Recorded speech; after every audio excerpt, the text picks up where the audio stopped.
নেসারাবাদে বন বিভাগের উদাসীনতায় সরকারি গাছ কেটে নিচ্ছে প্রভাবশালীরা। সন্ধ্যা টিভির প্রতিবেদনে শুনুন বিস্তারিত। আছি আমি কাউসার মাহমুদ।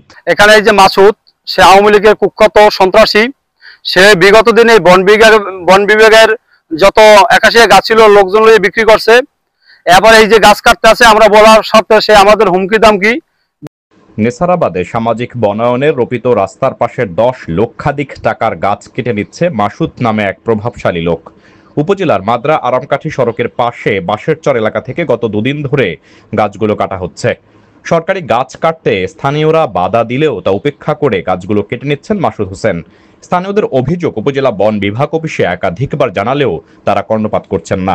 স্থানীয় বাসিন্দা মোহাম্মদ মিজান শিকদার অভিযোগ করেন, আরামকাঠি 8 নং ওয়ার্ডের আরামকাঠি মাদ্রা সড়কের পাশে অনেক রেন্ট্রি বেলশিশু গাছ রয়েছে। বিগত আওয়ামী লীগ আমল থেকে স্থানীয় মাসুদ সব বেলশিশু গাছ সহ বেশ কয়েকটি রেন্টি গাছ কেটে নিয়েছে। তখন স্থানীয় বন বিভাগ অফিসে জানালেও তারা কোনো কর্ণপাত করেনি।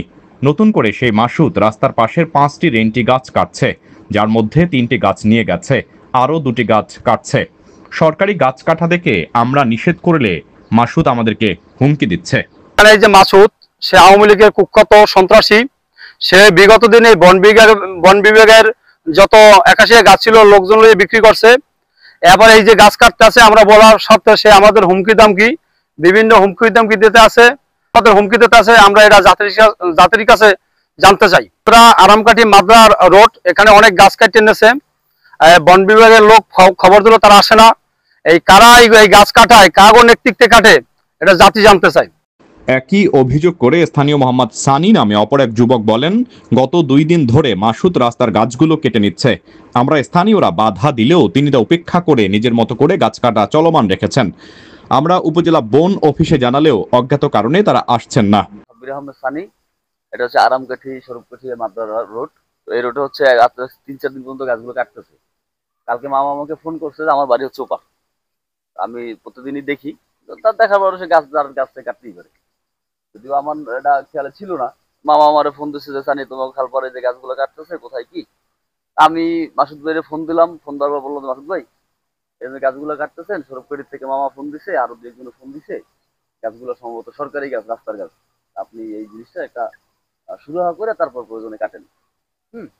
তো উনি এরপরে মনে করেন যে নেক্সট টাইম আমার ফোন দিয়া, তুমি আমার গাছ কাটা বন্ধ করো। সরকারি গাছ কাটার ব্যাপারে জানতে চাইলে মোহাম্মদ মাসুদ মিয়া বলেন, আমি ওইখানে জায়গা কিনেছি, গাছগুলো আমার জমির রাস্তার পাশে। স্থানীয় জলিল নামে এক লোক গাছগুলো রোপণ করেছিল, তাকে কিছু টাকা দিয়েছি। তিনি দাবি করেন ওই গাছগুলো সরকারি নয়। উপজেলা বন কর্মকর্তা মোহাম্মদ সালাউদ্দিনকে বিষয়টি অবগত করলে তিনি বলেন, আমি একটু বাইরে আছি, অফিসের অফিস সহকারী মোহাম্মদ সেলিমকে পাঠাচ্ছি, তিনি গিয়ে বিষয়টি দেখবেন। পরে অফিসের সেলিমকে ফোন দিলে তিনি বলেন, স্যার না আসলে আমি যেতে পারবো না, তিনি না গেলে আমিও যাব না বলে জানিয়েছেন তিনি।